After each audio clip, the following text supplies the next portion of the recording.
Barclay is one of the UK's most high-profile UFO witnesses and abductees.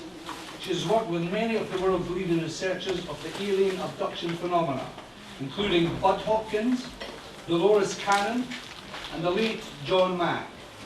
She has also collaborated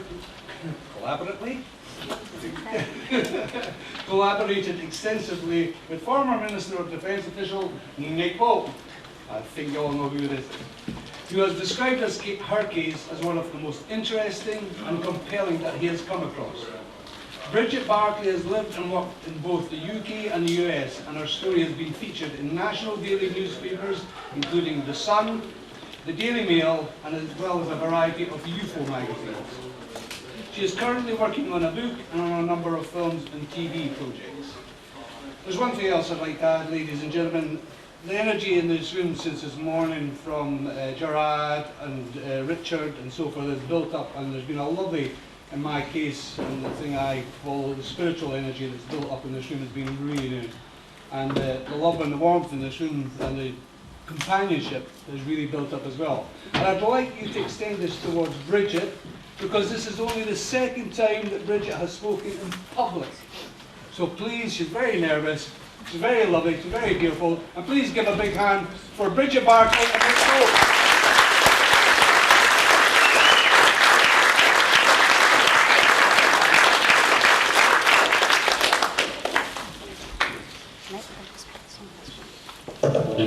I want you to know you were never there. I didn't understand what he meant, because I said, yes, I was. He said, no, you weren't. I said, yes, I was. He said, can't you get this through your head? You never saw anything. You were not there. You don't know anything. And he said, it's a big desert out here. And you can just take you out in the middle of this desert, and no one will ever find you.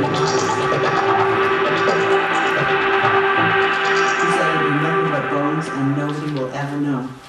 And I told him I wouldn't talk about it. Can I ask, can I have the lights dim? I don't want to see any of you. Sorry, I don't think that awful. It's nothing personal. No, it Nick, could you maybe dim the lights down a bit for us, please?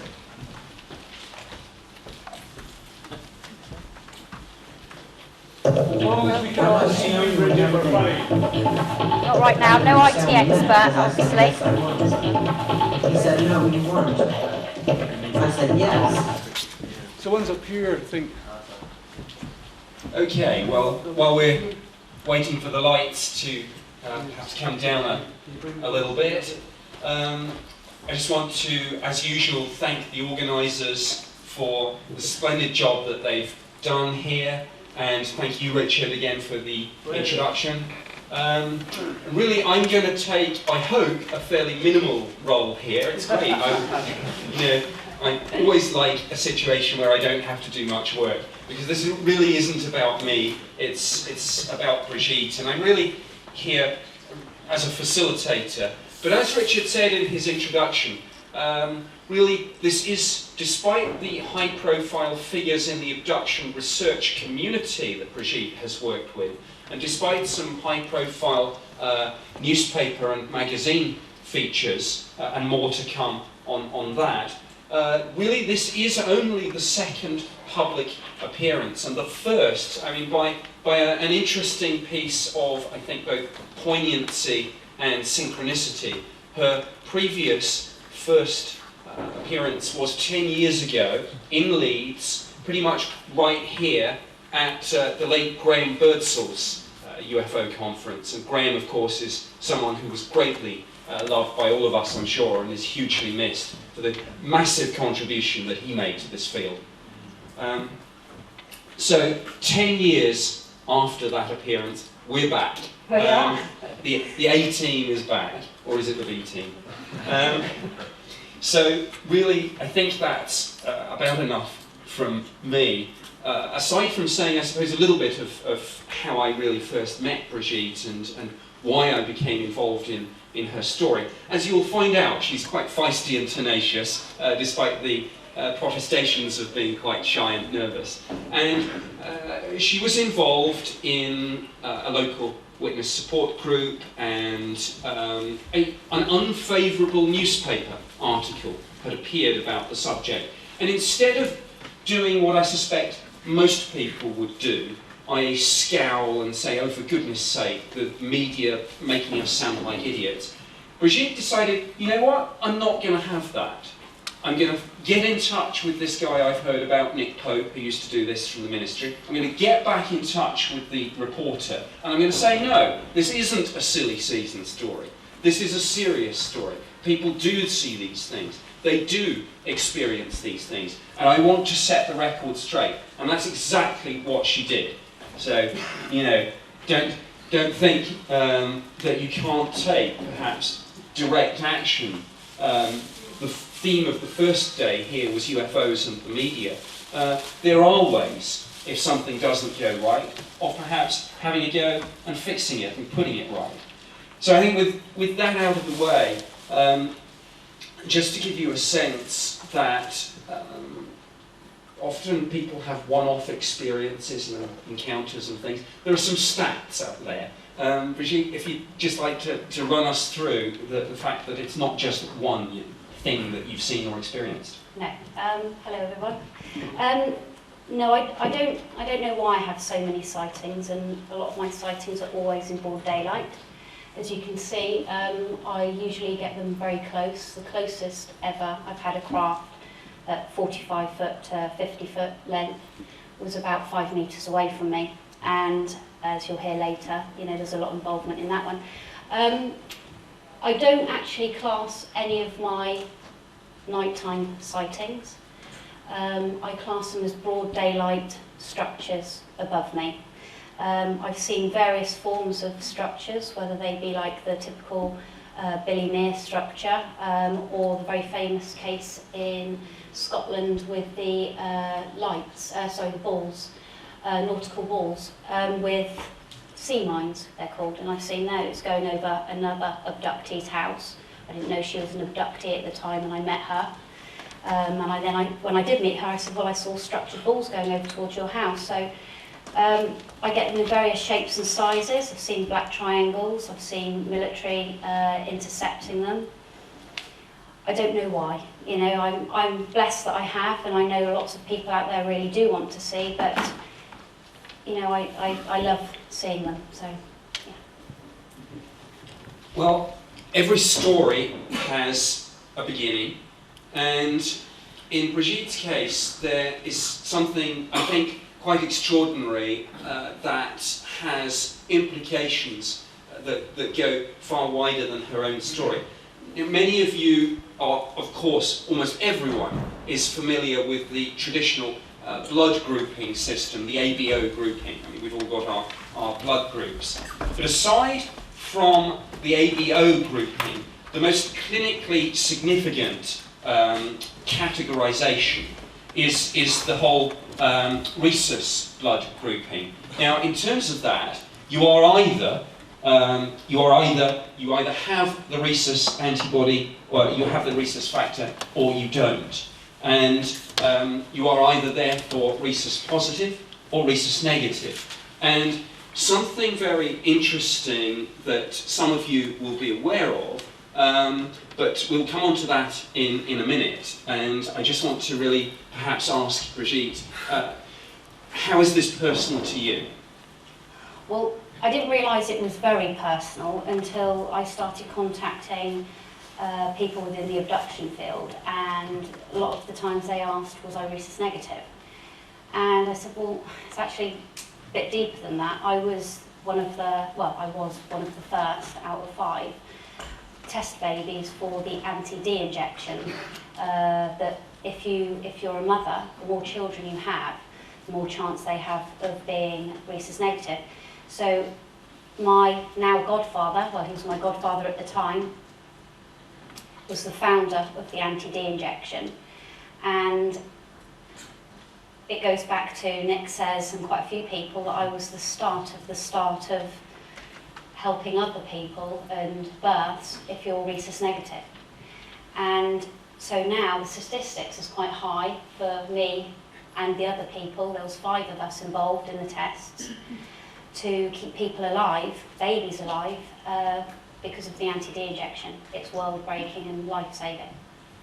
just to put some flesh on the bones, this work in which Brigitte's godfather was involved, and of course in which Brigitte was personally one of the subjects. The anti-D injection is reliably estimated to save about 10,000 infant deaths, to prevent 10,000 infant deaths each year, and that's just in the United States. So extrapolating those figures, this work has saved around about 250,000 lives each year. And of course, quite apart from the fact that Brigitte was very much a test subject for that, and I think we came up with patient zero just as we were putting this presentation together. Why, of course, this is particularly significant, as Brigitte mentioned, she's often asked if she's rhesus negative, and one sees running through a huge amount of the UFO abduction and close encounter literature.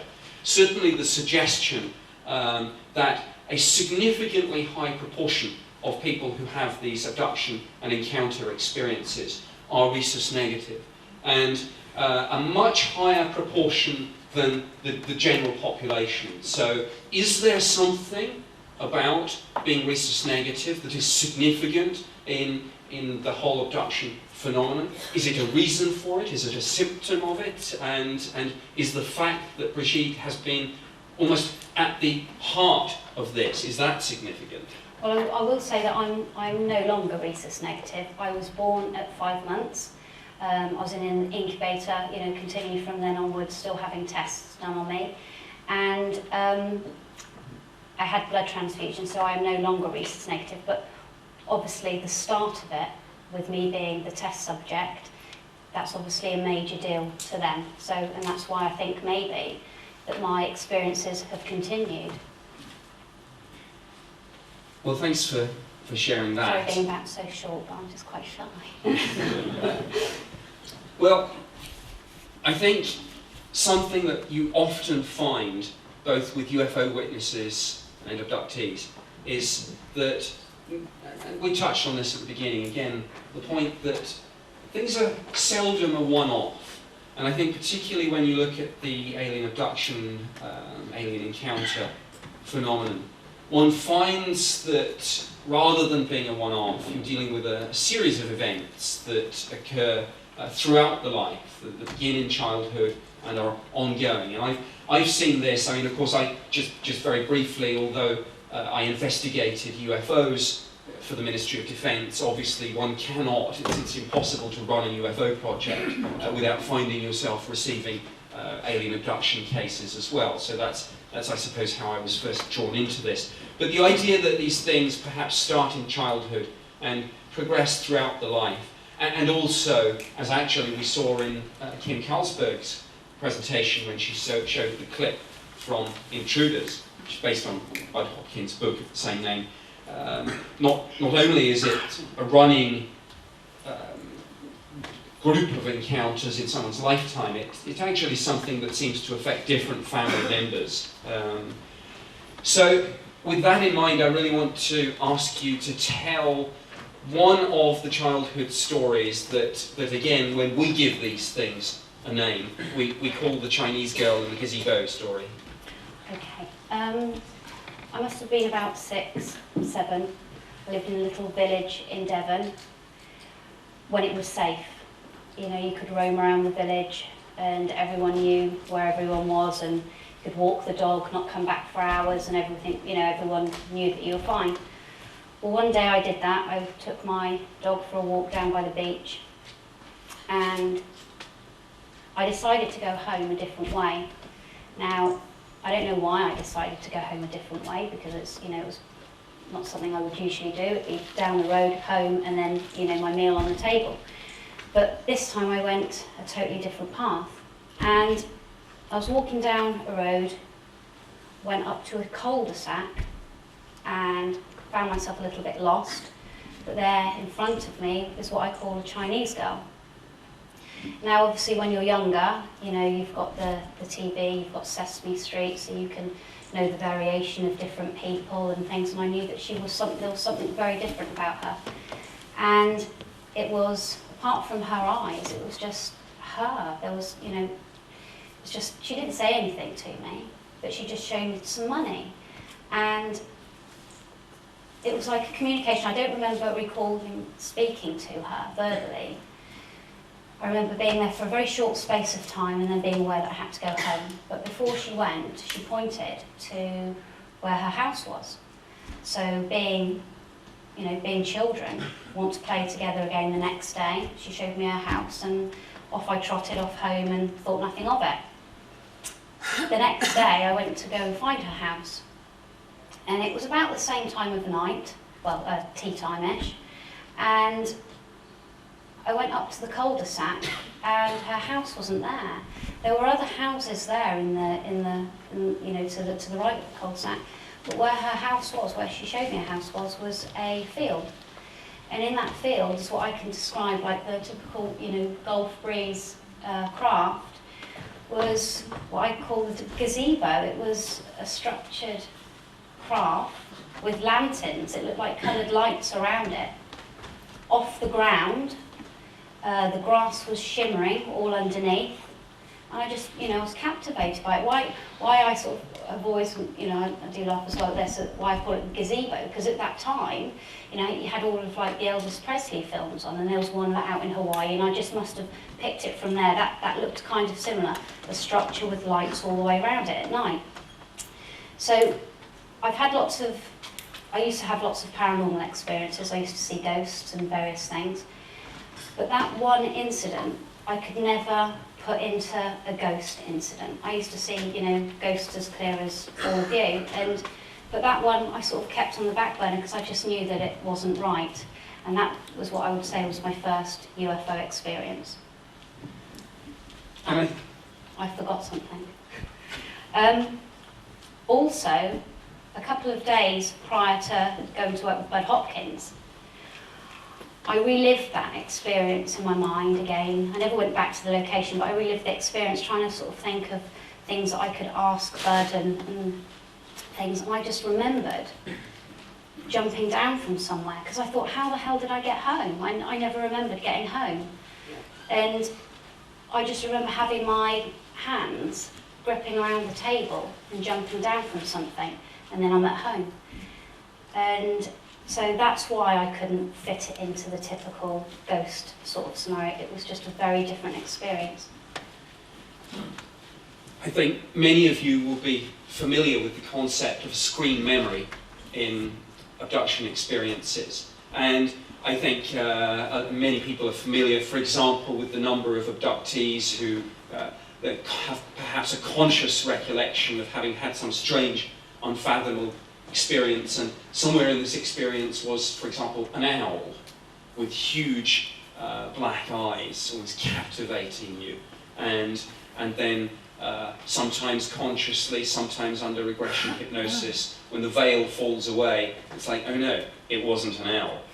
And I think when I first heard about Brigitte's experiences, and when she told me this as a conscious memory, and later, of course, with Budd Hopkins, we delved a little deeper. You know, my first thought was, oh, hello. I wouldn't know how to put it back. Oh, okay. No, that's fine. That's fine. My first thought was that this is a fascinating almost example of perhaps screen memory, and just the charming way in which a young child would take something, an anomalous experience, and really come up with almost the only thing that you know, from your imagination or from the television that you've watched, and so you get this somewhat surreal experience of meeting a Chinese girl who gives you a piece of money to look at with strange symbols on, shows you her house in the middle of the field, which is a nice round house with lots of lights on it, which is you know, just a couple of feet above the ground, as houses are, of course. You know.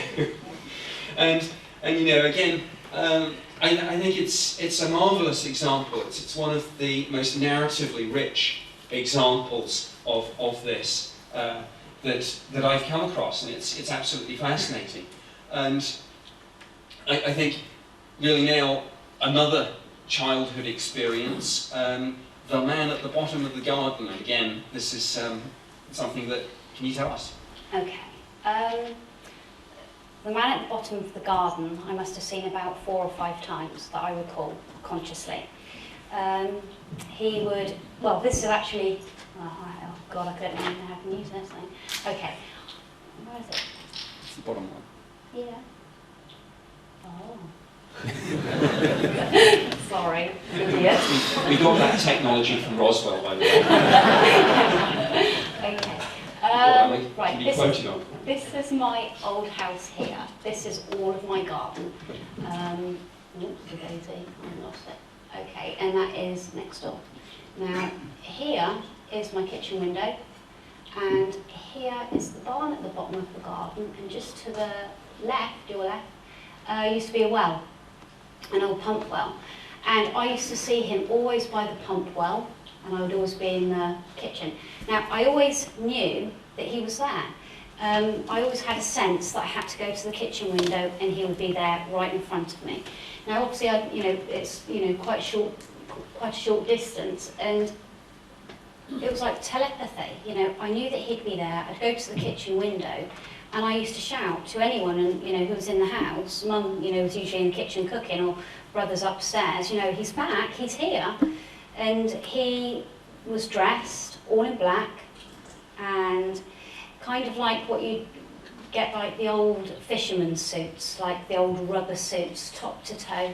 I don't visually remember his face. I just remember how large he was, and just the power that he gave off. The fact that he drew me always to that window in the kitchen, and to the point of other people who'd witnessed him. My brother and my cousin, and at this point they were in the house, and I shouted, he's back. And my brother and cousin legged it downstairs, legged it out of the back door, and legged it down. Now, they didn't catch him, because what he used to do, from here to there, he used to glide. He used to, as weird as it is, he used to glide by looking at me really straight, and go to into the barn. And that was another experience that I could never put down as a ghost. He was solid. Some ghosts I've seen have been solid, but there was something very different about him. And my brother never caught him, and he always disappeared. But it was the way that it was like one of those dollies that you get in film sets. He was basically standing on it, and he would just glide straight away, very quickly, into the barn. Now, I think before you press the next button, I was going to say, you'll have to correct my memory. Maybe I've got a false memory here, or a screen memory. But the next clip that we're going to show, I have a feeling that I found it. Yeah. The way that Brigitte described this to me, something that happened years and years and years ago, I suddenly thought, wait a minute, I've seen something a little bit like that, much after, long time after the event. And I sent Brigitte the clip on YouTube, and I said, the man at the bottom of the garden dressed in black, and the strange gliding way that he moved. I said, was it anything like this? And I sent Brigitte the clip, and I think she swore at me and refused to watch it. It scared her so much. This is the clip. This is very, very similar to him.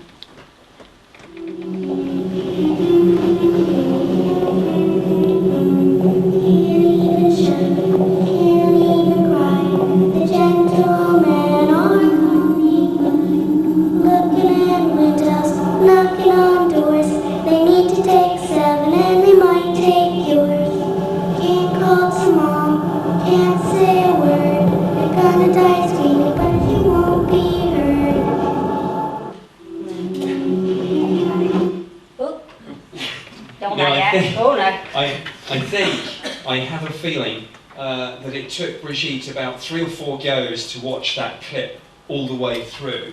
And as you can see, it prompts even now an emotional reaction. And of course, she told me all about this years before Buffy was created. But you know, art imitating life, life imitating art.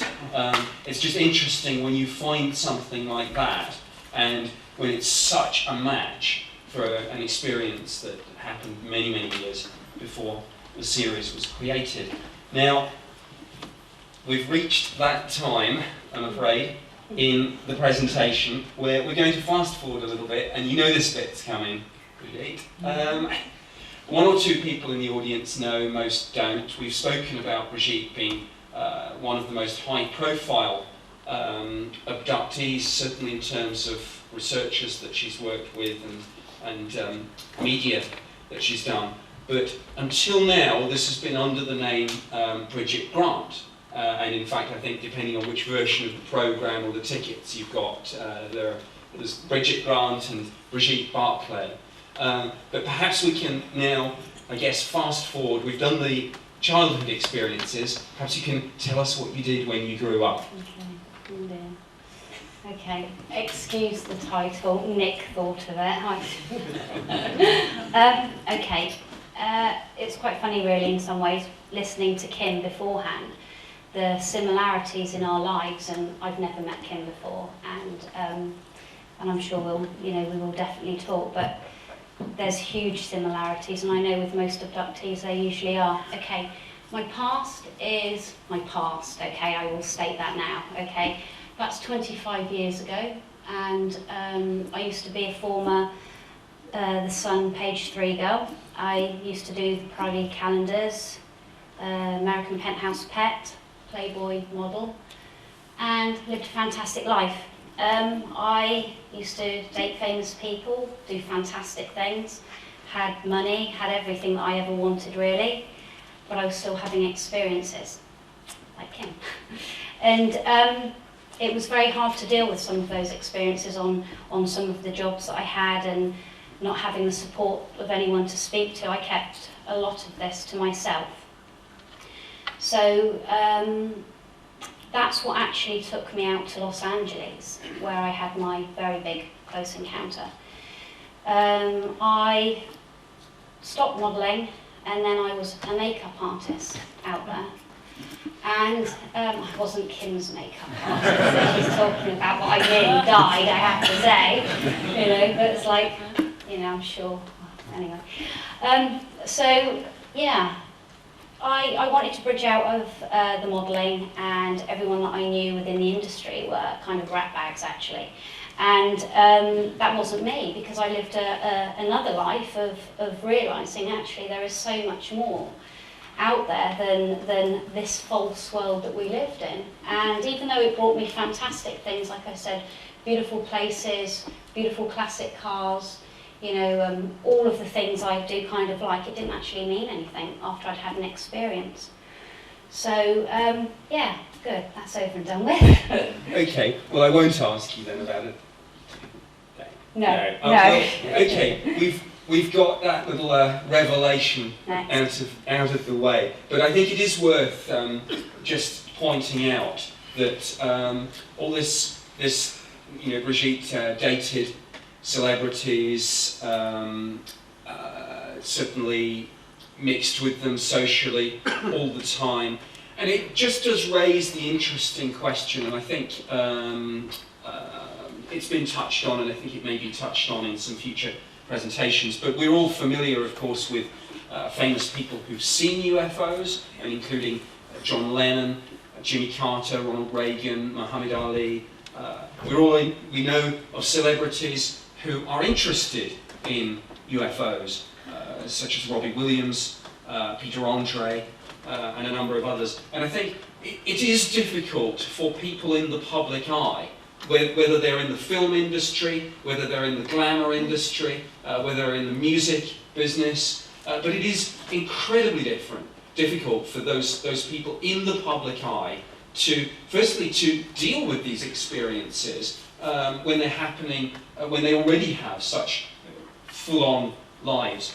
But it's certainly difficult to then talk about these things or reach out to someone who you might be able to network with. And I remember when I was writing my second book, which was about alien abductions, when I was doing a series of television interviews and things, and very often you would meet various well-known pop singers and actors in the green room before you went in and did your respective interviews. And I can absolutely tell you, I've spoken to some fairly well-known household name celebrities who have not just seen UFOs, but actually had abduction experiences, but who've said to me, and of course I'm never going to talk about that because in the current climate, you know, that's my career over.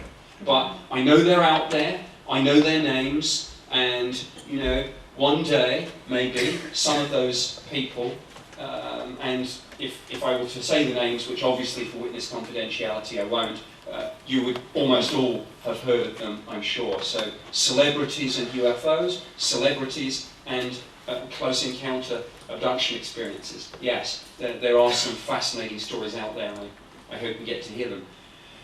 Let's fast forward to really the single biggest encounter in really a lifetime of fascinating experiences, and it's multifaceted, but really to start with, I really just ask Brigitte to tell the story and to just walk us through a very interesting series of events.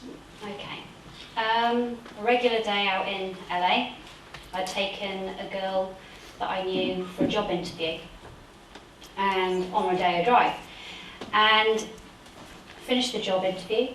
On the way home, going home to the valley, I lived in the valley in Los Angeles. I then decided, I had to go to Brentwood, the area of Brentwood. Never been there before in my life. Didn't know the area very well at all. I just knew that I had to go to Brentwood and to the Holiday Inn, and her house was there. I'd been speaking to the girl Kelly in the car about how her interview had gone, and I had to get to the junction of Brentwood, which is this would be LA down here. You come on an off-ramp, and you've got the Holiday Inn there, big main Holiday Inn. Valley's that way, 405 and 101 freeway, major freeway. Now, I'm on the off-ramp here, and I've got to go over this direction to the girl's house.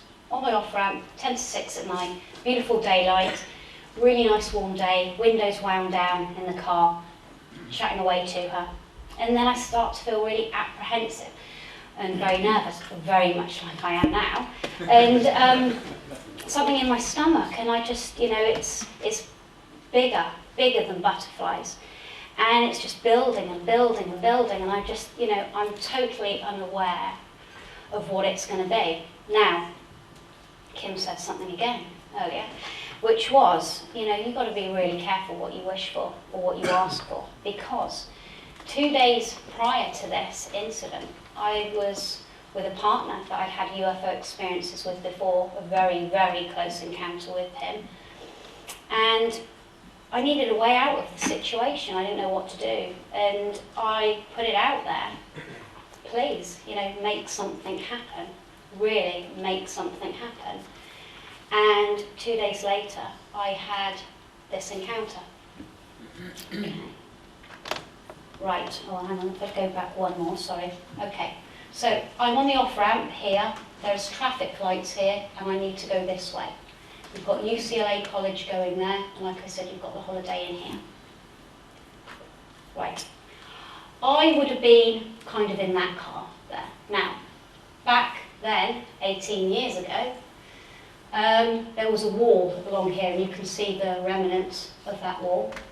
I'm in the car here, traffic lights are here, and all of a sudden I've got this build-up and build-up in my stomach, and my hands are gripping the steering wheel really, really tight, and it's just getting tighter and tighter. I'm not sure if I'm speaking to Kelly at this stage, but all of a sudden, because my window's wound down in the car, you know, I can hear the freeway beneath me. You know, and obviously they're going to the valley home after a day's work. You've got the Holiday Inn here again. And it's sort of starting to, the noise is starting to go, and I'm just concentrating on this feeling. And like I say, my hands are getting tighter and tighter on the steering wheel. And I look to the left, and then I see something. And I see this, you know, you've got the car windscreen, and you've got your car door. There's that little panel here that open, you know, the chrome part of the door. I just see something very quickly out of the corner of my eye, silver. And no sooner than I think it, no sooner than I think it, right. No sooner than I think it, I have this structured craft right in front of me. It was above the car to the left. It was chrome. It felt so close that I could touch it, that I could just reach out and knock on it and it would be solid. It had a massive red-orange power source underneath it. It was gliding, when I say slowly but fast, it was moving but slow, but it was just in the way that it moved was very odd. And there was no, I didn't hear any noise with it. And I remember as it was above me, like 5 meters above me from the floor upwards, I'm just watching it and I'm looking and thinking, you know, where's the wings on this thing? Where's the fuelage, or, you know, whatever the technical term is, but where's the exhaust coming from it?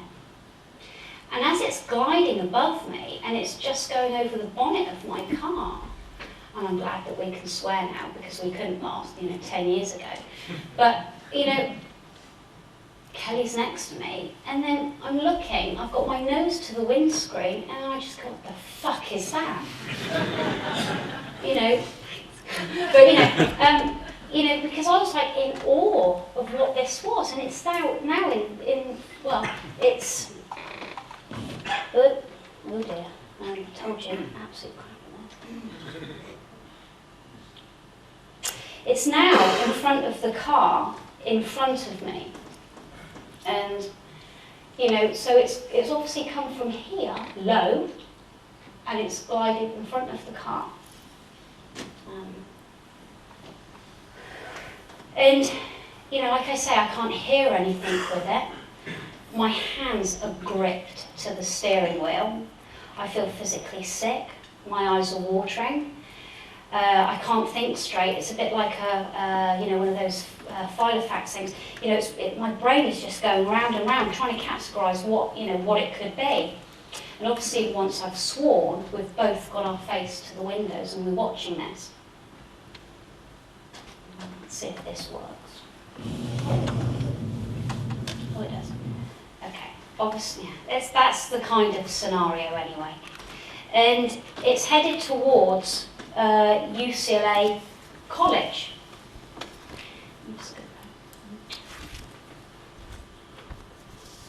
It's heading towards UCLA College. Now, I know at the traffic lights, I can't go right. Well, I'm told, strange. I'm told that I can't go right, that I have to go very high up to see this object. Now, I don't know the area at all, and it's like I'm guided at that point. I know that I have to make a right, and then I have to go down the road and make a right again and go up beyond the Holiday Inn up here in another cul-de-sac. So it's now gone over to the right of me towards the Holiday Inn, and I can still see it. It's literally, here is my last point where I really saw it. Traffic lights go back on again. I then drive over to the bridge here, and at that point I turn around and I look out of my rear view window, and what I call like the back arse of it going through the tops of the trees. It's taking like the tops of the trees as it's going through. and I still can see that it's got no wings. And it's just remarkable. And so I put my foot on the gas. I then drive down this road, make a right up there, and I drive up to a cul-de-sac. At this point, I'm not speaking with Kelly at all in the car. At all.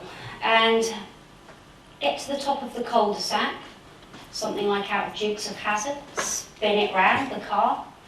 And I said, listen, we're both going to get out at the same point, and both point in the direction where we thought that we saw it. So we've driven up the road. She's obviously on this side and I'm the driver on this side. We both get out at the same time. We both then pointed that direction. And as soon as she pointed in the same direction as me, because obviously we hadn't spoken about this, you know, I felt physically sick again. My eyes were watering. I felt really drunk. Now, never drank alcohol in my life up until 10 years ago when I met my husband. But you know, from watching people get drunk, that's the kind of scenario. I was very wobbly on my feet, something didn't feel right. And I knew at that point we couldn't see the craft. The craft had totally gone. So we both got in the car, both head down the hill again, and I made a right at the bottom of the road. And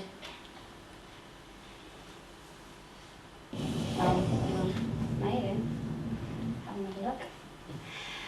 And I then drove to this house, which was literally, I mean, beyond here was that road that I had travelled down.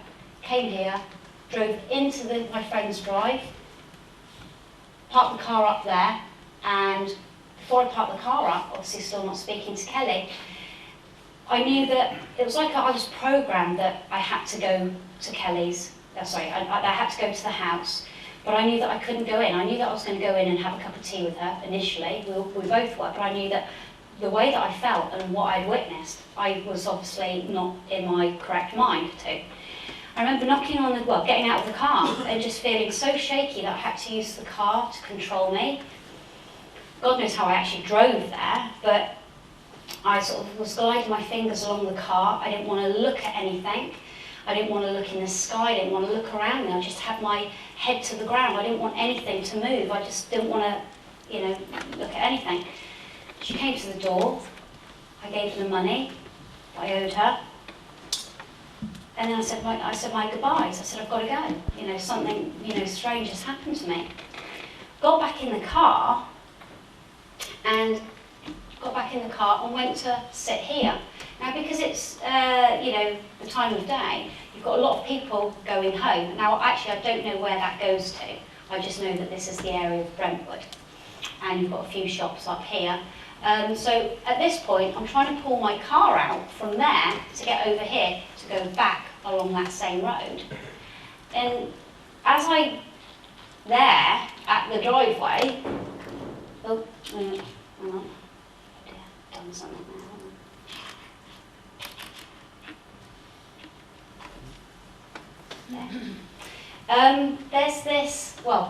There's this gangster-like car in front of me. It's black. It's actually, the windows on it were probably half that size. They were just so thin. They were tinted. I couldn't see in it. Now, I've said before, I love my classic cars. I've had many classic cars. I even work on classic cars because I, appreciate them and have restored cars myself. So, when I had this car in front of me, I'm thinking, again, the fuck are you doing there? It's because after what I've just seen, well, obviously I knew that there's classic cars all over Los Angeles working on film sets, but this was just a little bit too odd yet again. It didn't fit right into how my day should have gone. Because I couldn't see in it, and I was like then told in my head, it's been put there for you to remember, for you to never forget. Now, well, obviously I'm not going to forget the LA, my big craft, but why this? And visually, it's like I had eyes in front of me, and it was placed there for me to never forget and for me to do things differently. Okay, so I thought, okay, and I mean, you know, that's those words, like, you know, like most experiences here, go on and on throughout the years. You know, you keep trying to mull over it, but actually I do kind of get it, you know what we're all really trying to do. So it wasn't a typical day at that point. So the car moved off in the traffic. I then moved into the traffic line, and I was back in the same vicinity where I saw the craft, and going down the off-ramp on the opposite side, and because my windows were still wound down, and me and Kelly not speaking in the car still, I then heard this like really roaring noise. And I then looked again, as I'm actually on the freeway, just come down the off-ramp. I then looked again, and then I saw 4, 5 unmarked military helicopters heading towards UCLA College, where I'd seen this craft.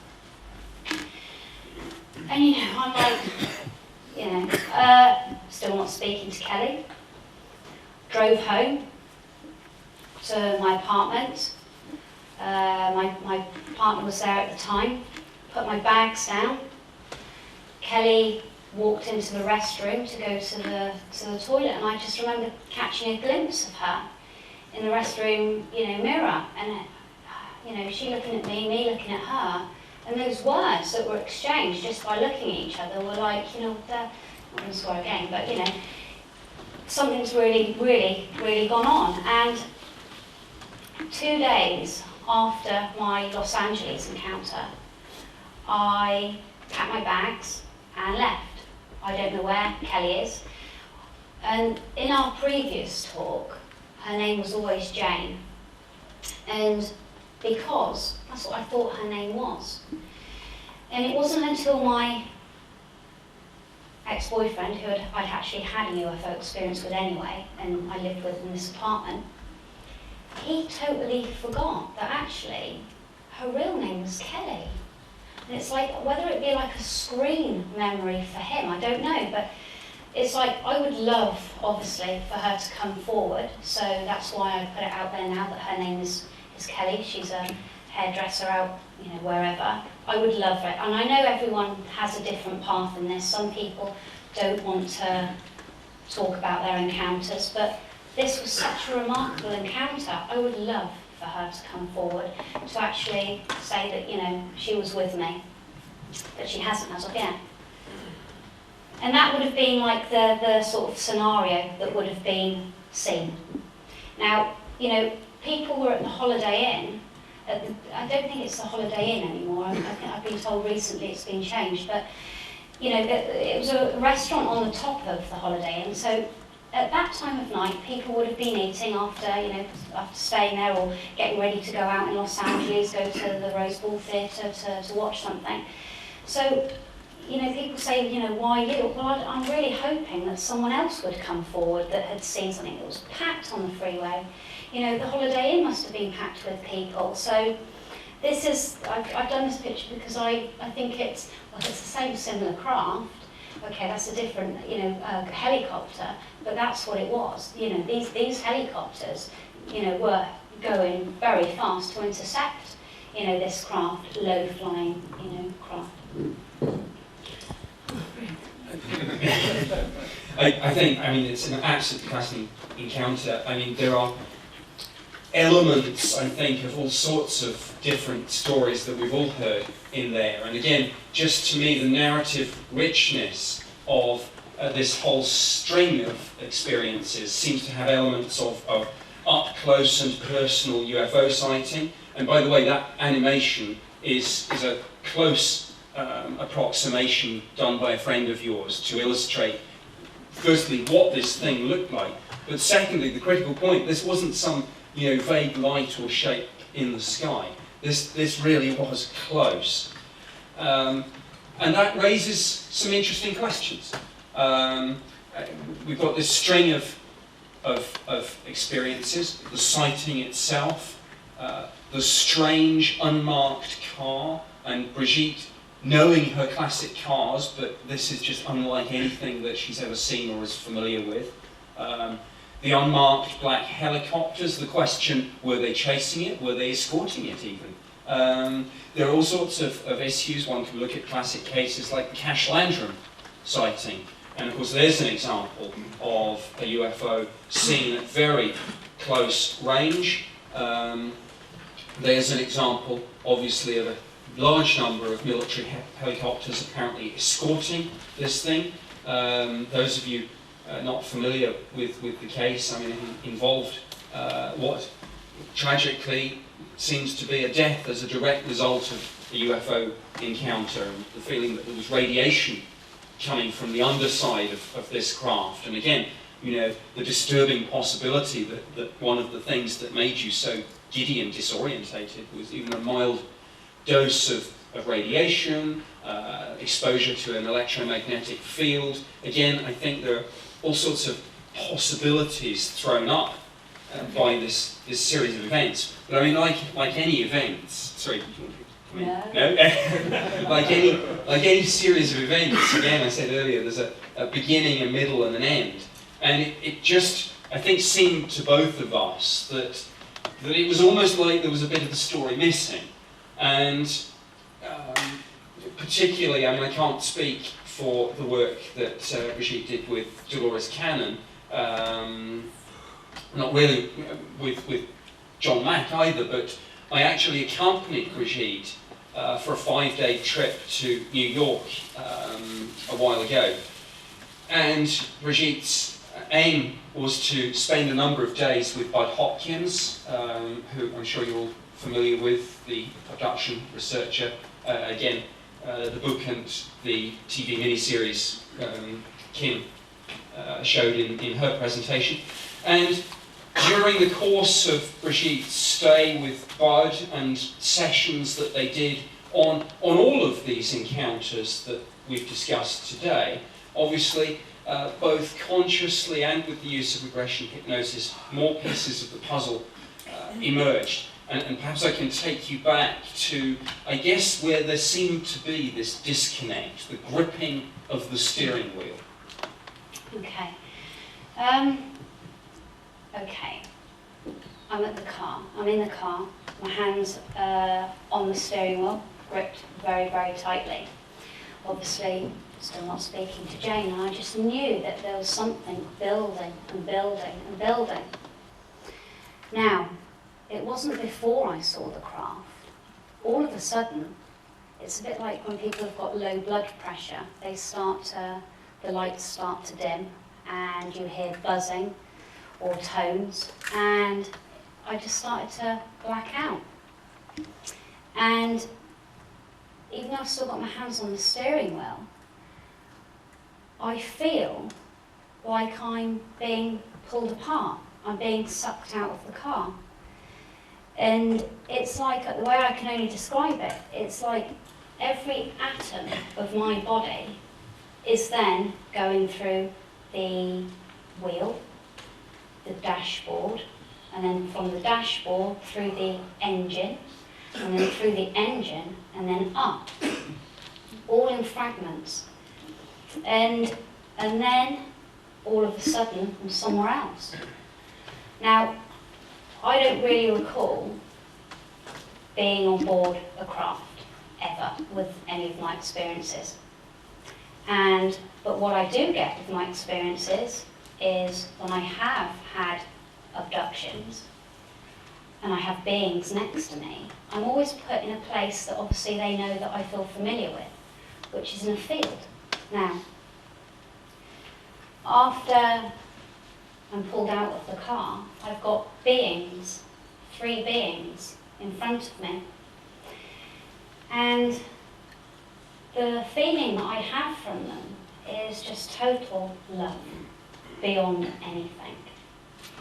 And it's like I can feel every part of them and like see the auras around them, but there's that aura that's going around all of us that's, you know, connecting me and these beings. and one of the beings has a baby.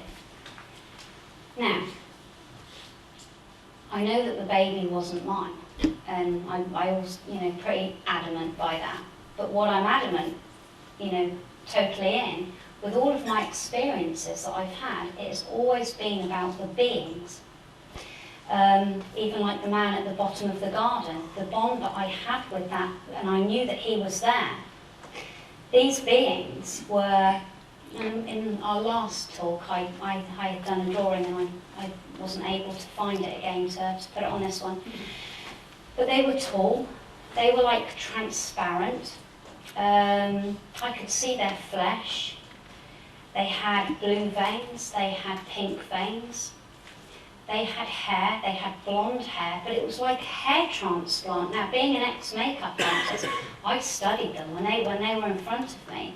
I'm looking at every part of them, and it was, I can only describe it like a hair transplant. There was just, this piece is missing, and it was long. And it's not that they wanted to present me with that baby, it was about them. And obviously it was very emotional seeing this. And Budd asked lots of things to me at the time and stuff, but I will stick to my guns. It was never about the baby. I haven't had, the same experiences as Kim Carlsberg, but for me, it's the beings and the craft I get right in front of me, so I'm not a good person to date either, as well. So definitely not. Yeah. So, okay. These are just a few pictures that I like because they feel very much a part of me. Obviously, this wasn't the time that I was there. I actually went in '89, but it's just showing, downtown Los Angeles, whether it's a fake or not, doesn't matter. Seed's been planted, someone's seen it, and think, this could happen. Well, it does happen, and I just like that picture, really. This picture is just away from where Kim Carlsberg was living at the time, and that's very much the same craft that I've seen. Now, Preston Dennett did a book on UFOs over Topanga Canyon, and we weren't really going to talk about this bit in the story, but I used to live in a place called Topanga Canyon, and I didn't realise that it was a UFO hotspot, and I had quite a few experiences there. And there's a really good picture, I couldn't find that yet again, of a similar craft to that, but with a big red-orange power source underneath it. And it was photographed at Topanga Canyon about the same time when I was living there. And then this is what you might see if you go to the store. This is what I do see when I go to the store, but so that is in Santa Monica again, at the edge, the other side of Topanga Canyon, and I don't know who it came from, but that's the same type of craft yet again. And then, no, not that one. Right, there you go. Well, I mean, it's an absolutely fascinating encounter, and I think we're now sort of running fairly short of time. So, I mean, really by way of conclusion, I guess I'd just like to ask you if there's really anything else that you want to pick out. And I suppose the other question of, why speak out now, and what you're hoping for? Okay. For other people to go public. I am actually really a regular type of person, even though with, the past that I've led, and I've witnessed some extraordinary things, whether it be from the military or I haven't, also I've had a lot of interference with military helicopters right outside, as close as like 3 rows away. And they are right in front of me, and they're not moving, and they're looking at me. So I've had about 7 of those. I think it goes back to Steve Bassett and his talk later on today, you know, Richard Dolan's. You know, we're all trying to do the same thing. We're all trying to bring people, you know, make people come forward, whether they be more pilots, more naval officers, you know, more people from the media. Just make it, you know, if we all do a part of our job, then we've done what we've needed to do, really. You know, just here to tell another story. Well, I think you've told it extraordinarily well, and we're going to take a few questions, but if time permits. But I think really with that said, I would like to say this hasn't been about me. I've just been a facilitator, but I mean really I don't think I've been needed. I mean you've just done the most extraordinary job of telling it from the heart. So thank you very much, Brigitte.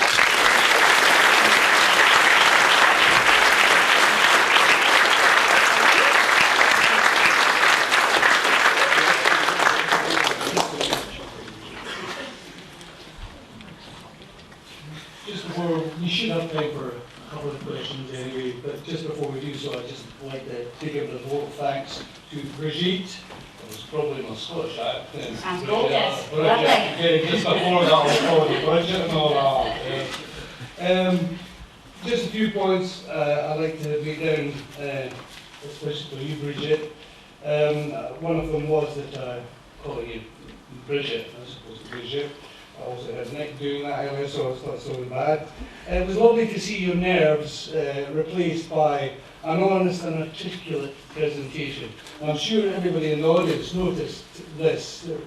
Brigitte was so nervous coming in and she maintained it. But I think it's wonderful to see this because it often is an indication of a truly honest report of an experience. What we make of that experience is up to you. But the honesty was so apparent in your presentation. Well done. I would practice with a pen a bit, you know, going up the wall and everything is not a good way.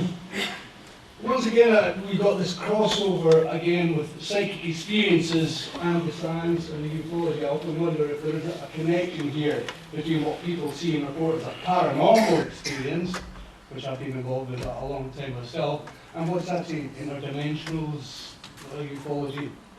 Excuse me, whatever. And another one, be very careful what you wish for. Oh, you yeah. might just get it, you know. And if you do get it, you better be capable of handling it. I think I did pick up, and it was quite funny because of Richard's Holbrook's talk the other night about the 9/11 phenomena. The building where you paid the cash, his number was 11747, which in numerological terms is 9/11. Okay. I will tell you something else then, in coincidence to Sure. that encounter. I still have close encounters. My last close encounter was, well, it's now 3 weeks ago. And I sound like someone out of AA, don't I? It's 3 weeks ago, and before that it was, before that it was a week before again. Now, last year I had an encounter very early in the morning. I was working the night shift, and I was reading, can I say this? We got time? Sure, you go, yeah. I was working the night shift at an all-boys school, reading a fantastic book on remote viewing, and I just looked out of the window and I saw some geese, and I wished them well on their way to wherever they were going. Put my head back down in the book, and then no sooner had I done that, I then had to look again, and I saw 7 or 8 round, large balls over the other side of the water, very large, on top of, very intelligently, following the lines of the trees. And because I had radio linked with other staff, I then quickly called up another member of staff. They came up, I was thinking it was a guy that actually always wanted to see something. So I said, you're the first person, if I ever do, you're here. But my boss came up, and of course I'm like head out the window watching this, and it's my boss, and I'm like rolling my eyes. And he said, what are they? I said, I don't know. I said, I've just been watching them from there, and now they're there. Anyway, the significant part of it that goes back to the number of 9/11 is that day I then went home, went to sleep during the day, woke up to be told that Corey Haim had died from Lost Boys. And I'm like, you know, I love that film, you know, absolutely love it. And went on, Googled that he died in the Woodland Hills. Now, I'm thinking, oh, I used to live in the Woodland Hills. And then Googled again, and he died in Oakwood Apartments. Now, Oakwood Apartments is the apartment that I drove back to after I'd had my Los Angeles encounter. So that is really quite significant. Yeah, again, the synchronicities behind that, but that's quite a bizarre thing, yeah. Well, I must also congratulate you now, once more, Brigitte, because you've become a professional speaker. Because you're getting in here now. Just to wrap up, folks, once again we've seen this cross-reference I was talking about to you all earlier of independently people verifying certain elements like the black helicopter and so forth. And one thing that I would say, I've had many UFO experiences myself, Brigitte. I've never reported one. We were talking the other day, I'm not sure, you probably know more facts about this than I do, Nick. I'm not sure how many, just for interest's sake, how many people in here have actually had a UFO or paranormal experience? Stick your hands up, please. I would say that's well over 2/3, Nick. Would you agree on that? It's probably more, but we always like to err on the early side. So now think of that. 2/3 of you have had this. I do believe there's a link between the paranormal and the physical sighting of craft. How many of you now, put up your hands, how many of you have reported? So you see what I'm getting at? Yeah. But you see what I'm getting at? So I would say that's probably works out as something like 1 in 1,000 or perhaps more.